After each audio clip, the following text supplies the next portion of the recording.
What's up, fight fans? Welcome to Mr. Mustache MMA News. Today, I want to discuss an upcoming welterweight matchup that has me super intrigued this Saturday, UFC 305. But before we get into it, don't forget to hit the like and subscribe button to continue getting more MMA content by yours truly and help the channel grow. All right, guys, getting right into it. We got the Leech, JingLiang, coming back after a 2-year layoff, taking on the up-and-coming welterweight, Carlos Prates. I think that's how you pronounce his last name. I hope that's the right way. Probably butchered it. The guy, I mean, this dude has come out like a thunderstorm, finishing Trevin Giles, finishing Charles Radke, sorry. And just, I mean, the guy just fights long. He is long legs, long arms, fights sharp. He utilizes that length and he fights just very edgy, elbows, knees. His straights are just very long. He follows through. And he's got this killer just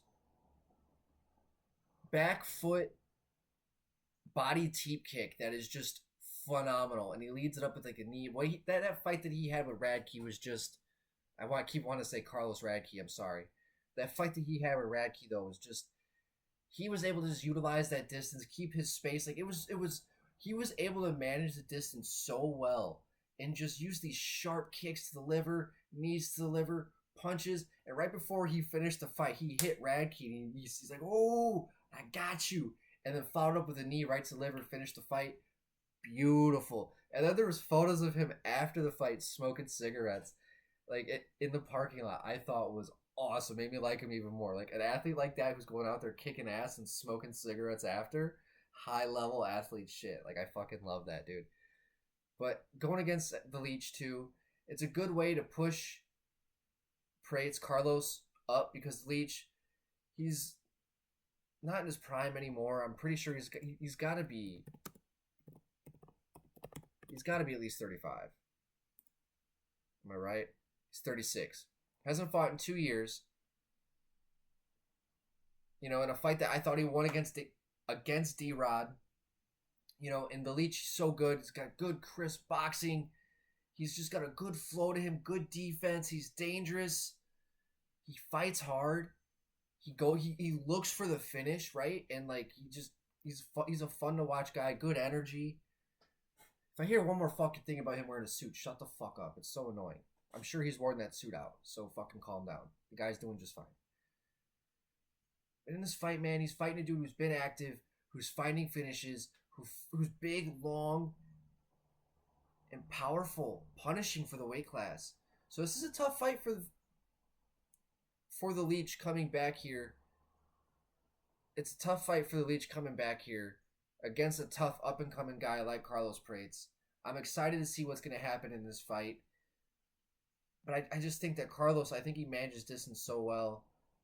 That teep kick, then he just fights so long, so precise, so punishing. And I don't know, man.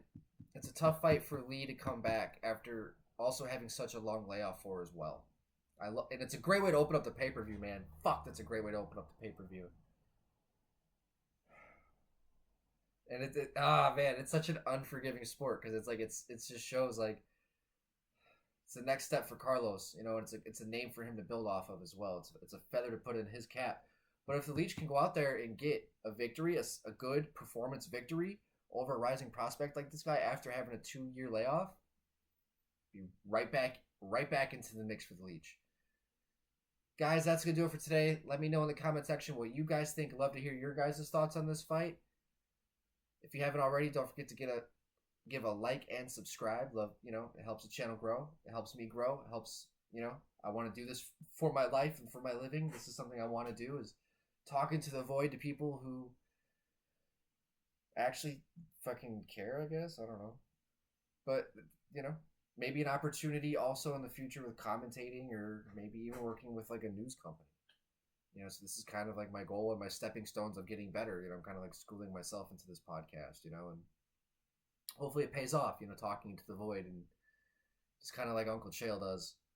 That dude is like the fucking GOAT for me. That dude is like my inspiration. So hopefully I can get anywhere near what that guy does, at least when it comes to just an MMA personality, or at least a sports personality, because I'd like to branch off into other sports as well, get back into the Chicago sports news as well. I'm a huge Bears fan, Cubs fan, Bulls fan. I don't know much about the Blackhawks, but I'm a fan. But I'd love to cover those sports as well, and I think that I love MMA the most. MMA is my favorite, and I think that this growing could definitely lead to paving a way to me talking about other sports as well, and putting more time into those things. And that's kind of my goal for this. At least that is my goal for this podcast, is just to become a better version of myself, monetize myself as a personality, and just talk about the sports that I love and share that with all other fans. And whether they agree or disagree, I'm open for it. If you guys think I'm fucking crazy, tell me that. I love that. If you guys agree, tell me that. That's cool. That's what this is for. It's for that type of debates, healthy debates. But if you want to tell me I'm fucking crazy too, I'm cool. I'm open for that. Anyways, that's enough for sharing time. All right, guys, that's gonna do it for today, guys. Mr. Mustache, MMA news out. Let's fucking go, fight fans.